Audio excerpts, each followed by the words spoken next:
Bonjour à tous, j'espère que vous allez bien. Vous êtes bien sur la chaîne de Cash Dividende. Je suis Pedro, un investisseur axé sur les actions à dividendes. Alors, la semaine prochaine, il y a des affaires à faire et je vais vous partager ma liste perso plus un bonus. Ok, pour les gens qui vont rester jusqu'à la fin de la vidéo. D'accord? Allez, c'est parti. Alors, on va commencer avec la société Pfizer.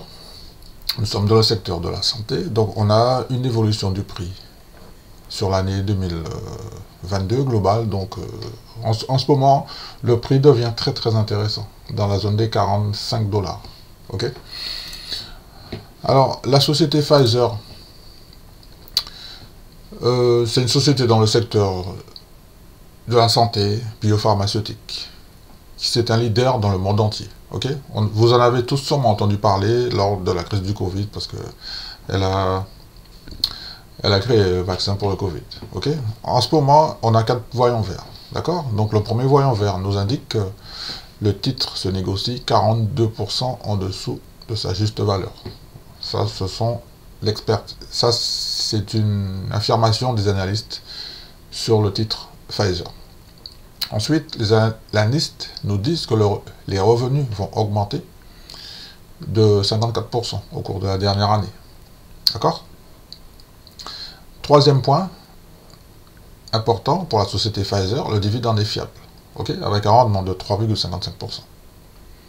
Et un dernier point qui n'est pas négligé, les analystes nous disent que la négociation a bonne valeur par rapport aux pairs et à l'industrie. Ça, on va voir le détail dans un instant.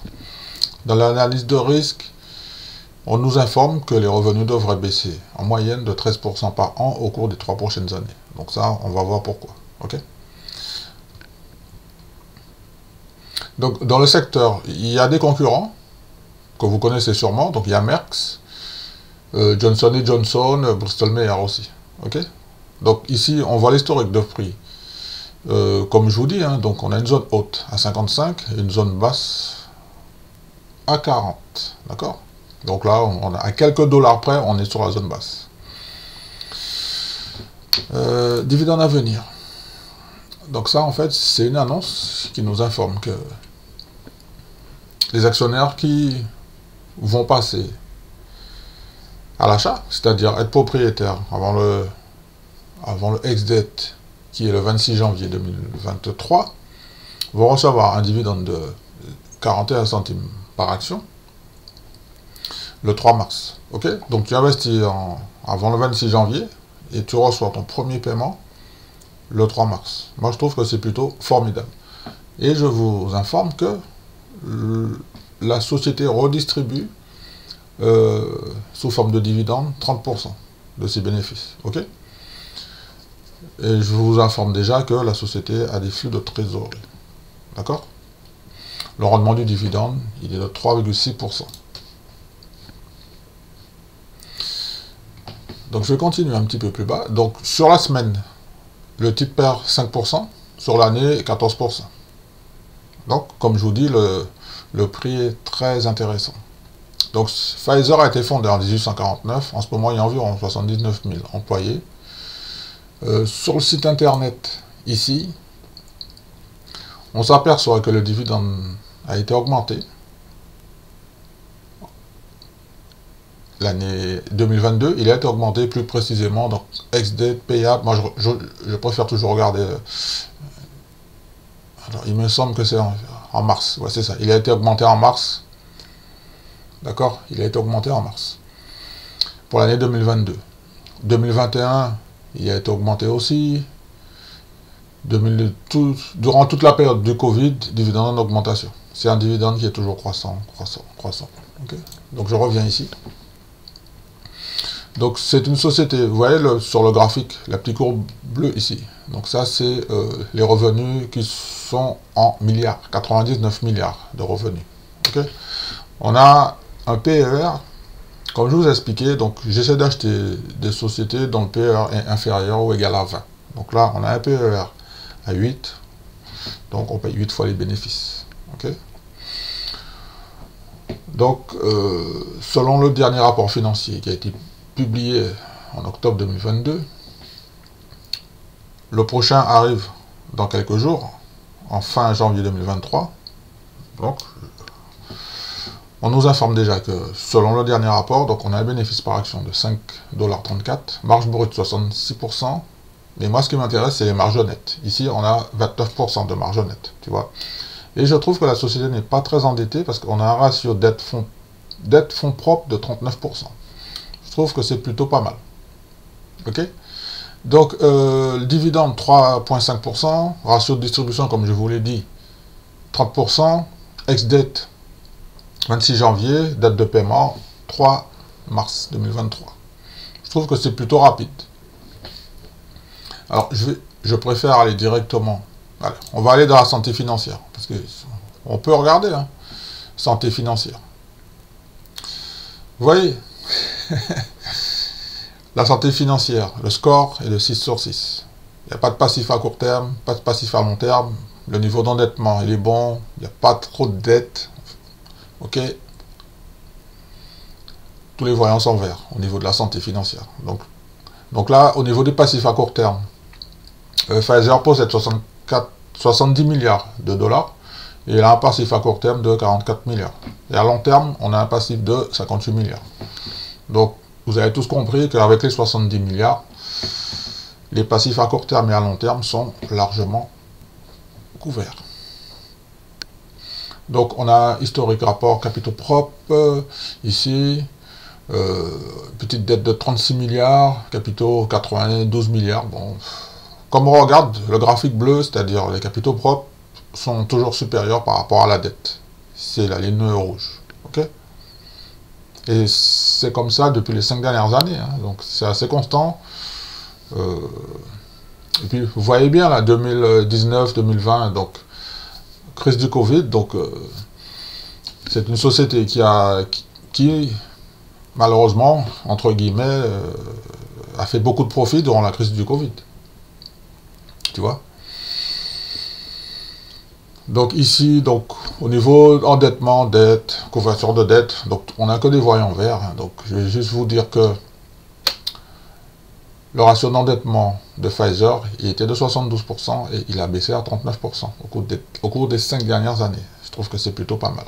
Okay. Donc là, on a un petit graphique bilan, capitaux propres, dette. Donc sur le long terme, donc c'est une société qui a 115 milliards et elle a une petite dette ici de 37 milliards. Donc c'est largement couvert, hein, donc il n'y a pas de souci. Donc le score du dividende est de 5 sur 6. On a vu un rouge parce que les analystes estiment que le dividende n'est pas très élevé. Hein, mais je préfère ne pas avoir un dividende élevé et avoir un dividende qui est fiable. Okay.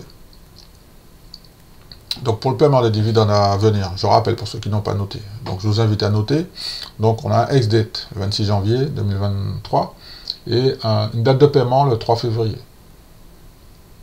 Excusez-moi. Et une date de paiement le 3 mars. Ok. Donc je répète, ex-date 26 janvier, date de paiement 3 mars. Ok. 36 jours plus tard. Ça c'est plutôt sympa. Donc, stabilité, croissance du dividende, on voit bien qu'il n'y a pas de problème. Le dividende de Pfizer, il est stable depuis plus de 10 ans et il est en augmentation depuis plus de 10 ans aussi. Ce qui veut dire qu'il est croissant. Et on a une bonne couverture du ratio de distribution à 30%. Ok. Donc, alors, valorisation. Il y a juste la valorisation qu'on n'a pas vue. Donc, je vais vous donner la valorisation. Et je vais vous montrer ce petit graphique qui est intéressant par rapport au secteur. Tu vois, par rapport aux concurrents, Merck, Johnson, tout ça, Bristol Myers.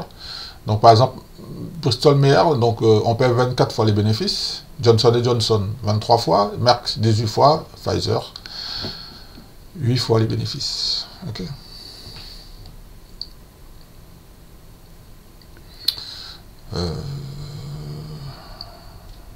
Ok, donc voilà, ici c'est ce graphique qui m'intéresse au niveau de la valorisation. Donc ici, par rapport au juste prix, le titre Pfizer est sous-évalué de 42%. Donc on a un juste prix. Donc en ce moment on est à 45, on a un juste prix à 78, soit une décote de 42%. Okay. Donc je vais faire un petit résumé de Pfizer. Donc je vous remonte ici le dividende. Okay. Donc il est croissant hein, depuis plus de 10 ans, il est croissant. En ce moment, il y a 40 centimes. Et c'est un dividende qui augmente, donc on va voir. Donc l'année dernière, il a augmenté. Il a augmenté au début de l'année. Hein. Il a augmenté au début de l'année. En mars. Donc on va voir prochainement est-ce que ça va augmenter. Mais normalement, il n'y a pas de souci. Okay. Donc je reviens ici pour faire la conclusion sur le titre Pfizer. Je vais vous donner les points clés. Donc le code d'investissement, c'est PFE. Le titre est coté sur la bourse de New York. La société a été fondée en 1849. Nous sommes dans le secteur pharmacie, biotech, secteur de la santé. Okay. Capitalisation boursière, 253 milliards de dollars américains. Il y a environ 5 milliards d'actions en circulation. D'accord? Donc voilà ce que je pouvais dire sur le titre Pfizer. Donc je vais fermer Pfizer parce que pour moi c'est bon. Donc on va continuer avec RY. Alors, je ne sais pas si vous en avez entendu parler. En fait, c'est la banque, la Royal Air Bank du Canada. C'est parmi toutes les banques du Canada, c'est le numéro 1 en fait, au niveau banque au Canada. Donc au niveau du prix, on avait une décote jusqu'à 84. Et là maintenant, comme vous le voyez, on est dans un canal aussi. Donc on a un support majeur à 84. On a un deuxième à 90, là, 95. Puis là maintenant, là, donc explosion à la hausse. Hein. Donc je suis en position sur ce titre. Pfizer, je ne suis pas en position. Hein. Pas encore. Donc Royal Air Bank, donc je vais vous faire une petite présentation rapide de la société. En revanche, avant d'aller plus loin, donc je vous invite à vous abonner, à mettre un like et à activer la cloche de notification. Comme ça, vous allez être averti en premier sur la publication des vidéos que je vous partage. Ok? Parce qu'en fait, avant d'investir, on doit se constituer une petite liste. Et puis quand le timing est bon, quand le moment est bon, et puis le plus important, c'est quand on a un petit peu d'argent, ben, on passe à l'action. D'accord? Donc la Royal Bank du Canada, c'est une société dans les services financiers, donc on est dans le secteur bancaire. Je vous précise que c'est le numéro 1 bancaire. Hein, d'accord? Donc le titre se négocie 18% en dessous de sa juste valeur selon les analystes. Okay. Les bénéfices devraient augmenter de 3,4% par an. Et la partie la plus importante pour moi, c'est que Royal Bank du Canada verse un dividende fiable de 3,92%. Dans l'analyse de risque, les analystes nous informent qu'il n'y a rien. Tous les voyants sont verts. Donc, je vais cliquer sur santé financière. Bref, voilà. Santé financière, c'est ici. Ici, allez. Voilà, 6 sur 6. En général, c'est ça. Quand il n'y a pas de risque, c'est une société qui a des bons fondamentaux, de très beaux flux de trésorerie, il y a du cash qui rentre, et la société a le luxe de se permettre de partager ses profits avec les investisseurs sous forme de dividendes. Donc, on va regarder les métriques. Donc, ouais, bien sûr, regardez, donc on a un PER de 12. En ce moment, c'est très intéressant. Alors, c'est pas le plus bas dans le secteur, effectivement, mais c'est lui qui a les plus grosses marges au niveau de la croissance. Regardez à droite, là, 3,4%. Toronto Bank, eux, ils sont en négatif, moins 1%, moins 1,2%. Canadian Imperial Bank, 1,4%. Banque BNS, 2,4%. J'ai investi sur BNS. Et Banque de Montréal, bon là, pareil, au niveau de la croissance, moins 10%. Ok? Voilà, donc j'avais été un petit peu trop vite. Donc ici, en bleu, chiffre d'affaires, selon le dernier rapport financier, 48 milliards. PER, 12. Ok, 48 milliards. Donc, En date du 31 octobre 2022, selon le dernier rapport financier, on a un bénéfice par action de 11 dollars canadiens. Donc là, c'est des dollars canadiens. 11,24 $. Ok, marge brute 100%, marge bénéficiaire. Regardez la marge bénéficiaire, 32%. Ratio de dette fonds propre, 400%. Je ne sais pas pourquoi. On va regarder ça, pas de souci. Dividende 3,9%, 45% de taux de distribution. Ex-dette 21 janvier, date de paiement 24 février. Ça, c'est plutôt bien. Donc, je descends. Ça, on a vu. Ok. D'accord. Alors, voilà. Alors, en ce moment, le titre, il est à 134 $. C'est ça. Ok. En ce moment, le titre, il est à 100 $. Ok. Exactement. Le juste prix, c'est 165.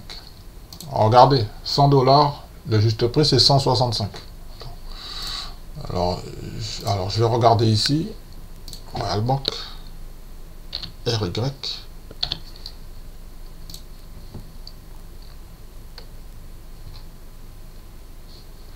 Je vais regarder sur un an. Ok. Ouais, voilà. On le voit mieux ici, tu vois. Et je vais même reculer encore un peu. Voilà. Regardez bien. Depuis le Covid, le titre, il fait quoi? Ben, ça gagne de l'argent. Ça gagne beaucoup d'argent. Beaucoup, beaucoup, beaucoup, beaucoup d'argent. Et on a des volumes à plus de 3 millions. C'est énorme.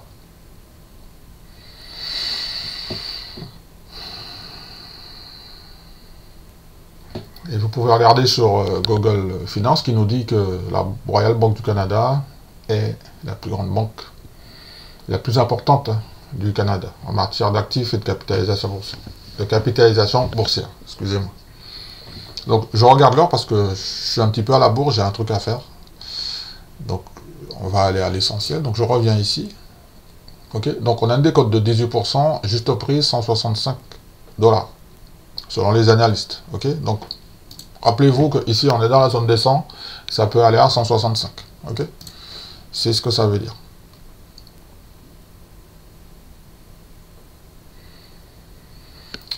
Et à court terme, en fait, à court terme, quand on te dit 165, c'est sur le long terme, hein, d'accord? Et à court terme, c'est à moins d'un an, donc on a une décote de 6%. Il te dit que là, en ce moment, par contre, leur graphique n'est pas à jour. C'est bizarre parce qu'ici, on a un prix à 134, alors que de l'autre côté, on est à 100 $.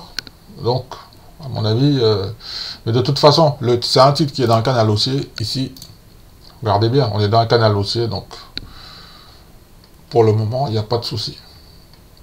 De toute façon, au-dessus de 95, pour moi, je reste toujours acheteur. Bon, si ça revient moins cher, ben, je vais en reprendre.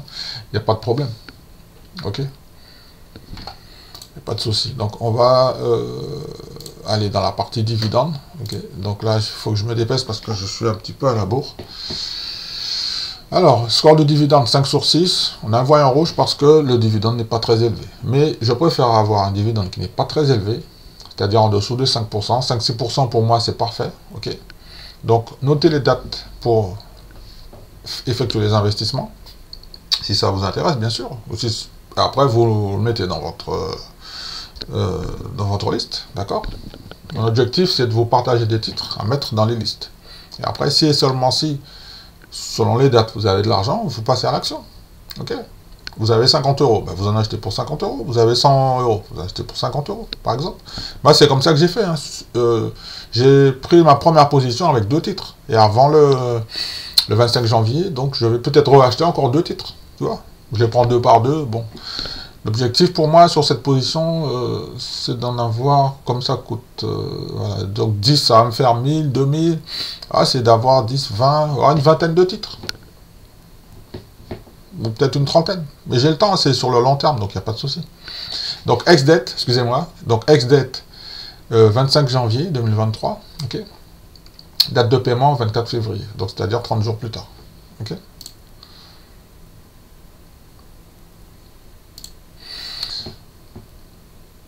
Donc je vous donne les informations clés de la société. Donc le ticker, c'est Royal Banque du Canada, ticker RY. Là, on est le titre est coté sur la bourse de Toronto. C'est sur la bourse de Toronto, ok. La société a été fondée en 1864. Secteur banque. Diversifié, investissement, actif, classe d'actifs, ok. Secteur banque. Capitalisation boursière, 186 milliards de dollars canadiens. Il y a environ plus de 1 milliard d'actions en circulation. Ok. Voilà ce que je pouvais dire sur le titre. Royal Air Bank du Canada. Alors, pour ceux qui sont restés jusqu'ici, je vais vous donner un bonus. UNM. Je ne sais pas si vous connaissez ce titre. Et je vais le taper ici aussi. UNM, on va dire, regardez-le. UNM Group. Au niveau des dates, ex-date et tout, on est bon. Vous voyez? Donc on était dans un canal, c'est exactement ce que j'attendais, moi. On était dans un canal haussier, donc on a eu un support majeur à 46. Voilà, donc maintenant, là, le prix va devenir très très intéressant. Ok? Donc voilà, moi je vais commencer à prendre position sur ce titre. J'étais déjà avec ce titre, j'ai déjà été en affaire avec ce titre. J'en ai bien profité, et puis maintenant, bon, je vais revenir en affaire avec eux. Ok? Alors, on peut voir ce qui est côté. Donc, le sous-jacent ici, c'est quoi? Non, je vois pas, mais c'est pas grave. Alors, on revient ici. Donc, UNM, sur les 5 derniers jours, voilà, c'est ce qui m'intéresse. Donc, on a un repli de 1%.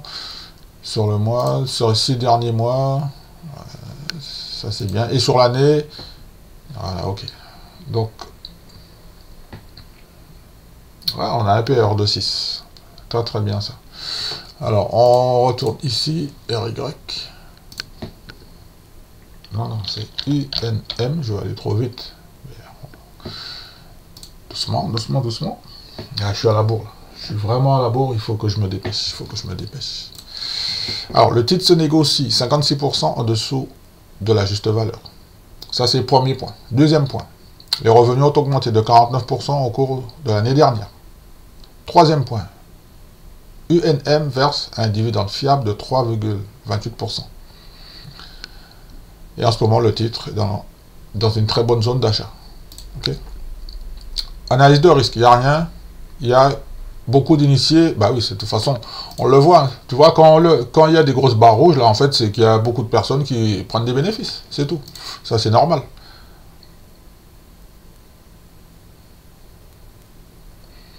Donc moi, je me suis mis une petite note ici, perso. Voilà, dividende à venir. Ça c'est bon pour nous, ça. Donc, 0,33 $ par action. On a une date de paiement le 17 février. Ratio de distribution confortable, 21%, qui est soutenu par des flux de trésorerie. De très très bons flux de trésorerie. Rendement, 3,3%. Ok. Donc ça, je vais faire. On descend, donc la société a été fondée en 1848, 10 000 employés environ, PER de 6, impeccable. Les gains c'est en bleu, donc 11 milliards, pas mal, c'est pas mal, c'est pas mal. Bénéfice par action, selon le dernier rapport financier du 30 septembre, on a bénéfice par action 6 $, marge brute 30%, marge bénéficiaire nette 9%. Alors je vais vous dire dans quel secteur on est. Okay. Donc, rendement du dividende, 3,3%, 21% de taux de distribution. Ex-dette, notez un 2 dates, 26 janvier, date de paiement, 17 février. Okay. Je vais descendre directement dans le dividende. Okay. 5 sur 6, là pareil, ce sont les 3 sociétés que je vous ai proposées. Ce sont des sociétés qui n'ont pas des gros dividendes. Mais nous, ce qui nous intéresse, c'est que ce sont des sociétés qui font beaucoup d'argent et qui profitent et qui partagent les profits avec les investisseurs. Ça, c'est une condition très très importante à comprendre, parce que des fois, il y a des investisseurs débutants qui cherchent à investir uniquement dans des gros dividendes. Moi, je sais que au début de mes investissements, j'ai j'achetais uniquement des sociétés qui avaient que des gros dividendes. Bon, chance pour moi, parce que tu sais, quand tu investis, il y a une part de chance. Chance pour moi, j'ai pas eu de coupe de dividendes jusqu'à présent. Mais franchement, je pense que c'est un facteur de chance. Je pense. C'est la raison pour laquelle, en ce moment, moi, je préfère vous proposer des sociétés qui ont des dividendes très très solides et qui ont de la marge pour pouvoir faire la distribution. Ok? On a deux dates importantes, ex-date 26 janvier, date de paiement 17 février, et entre les deux, ça fait 22 jours. Donc, je fais un petit résumé de la société Unum. Ça, c'est le bonus, hein, bonus, c'est un bonus. Donc, ticker UNM sur la bourse de New York. Le titre a été fondé en 1800. La compagnie a été fondée en 1848. Nous sommes, voilà, exactement. Nous sommes dans le secteur assurance. Ça, parce que j'adore le secteur des assurances. En fait, vous avez compris, je copie un petit peu ce que fait Warren Buffett, mais je copie pas ses positions. Moi, je fais des recherches. Je trouve des titres qui sont des cash machines et je rentre dans le business. D'accord? On a une capitalisation boursière de 8 milliards. Il y a environ 198 millions d'actions en circulation. Voilà ce que je voulais dire sur le titre UNM. Ok? Donc ça, c'était le bonus. Donc en conclusion, pour la semaine prochaine, on a 3 sociétés à rajouter dans notre liste. On a les dates pour faire les achats et faire les paiements. Et donc, je récapitule, le numéro 1 que je vous ai proposé, c'est Pfizer. Ensuite, c'était Royal Bank of America. Donc, Pfizer, on est dans le secteur de la santé. Ok, c'est un leader mondial. D'accord. Royal Bank du Canada, c'est le numéro 1 au Canada. Vous pouvez regarder, hein, stabilité, cash machine, super dividende. Genre, je suis déjà en position sur ce titre. Pfizer, pas encore. Pfizer, si je ne rentre pas sur le premier trimestre, je vais rentrer sur le deuxième trimestre. Il n'y a aucun problème. Unum, également, si je ne rentre pas sur le premier trimestre, je vais rentrer sur le deuxième trimestre. C'est sûr et certain, à 100%. Ça, c'est mon point de vue. Ok? Je vous invite à faire des recherches personnelles. Hein. Vous avez un profil d'investisseur. Vous avez une aversion au risque. Vous avez une situation personnelle. Vous devez tenir compte de tous ces éléments avant de faire vos investissements. D'accord? Ok? Il faut que les choses soient très très posées. Ok? Les investissements sont là. Toutes les semaines, il y a des affaires à faire. Ne vous inquiétez pas. Il y a des gens qui pensent que, oui, là, bon, j'ai pas assez d'argent et tout. Oui, mais c'est pas grave. La semaine d'après, moi, je vais revenir avec des affaires. Il y a des affaires. De toute façon, il y a 52 semaines. Il y a des affaires toutes les semaines. Et les sociétés que je vous propose, elles sont solides. Solides. Et ce sont 3 secteurs différents. Donc, rappelez-vous, hein, santé, banque, assurance. 3 secteurs différents. On est dans une période inflationniste. Ce sont des cash machines. Voilà ce que je voulais vous dire sur cette petite vidéo. Je me défesse. 5, 4, 3, 2, 1. J'ai rendez-vous dans 5 minutes. J'ai un impératif. Donc, je vous embrasse. Je vous dis de faire attention sur les marchés financiers. Et je vais terminer ma petite vidéo comme d'habitude en vous disant que je vous souhaite de bons investissements. Ok? Et je vous donne rendez-vous à la semaine prochaine. D'accord? Allez, prenez soin de vous.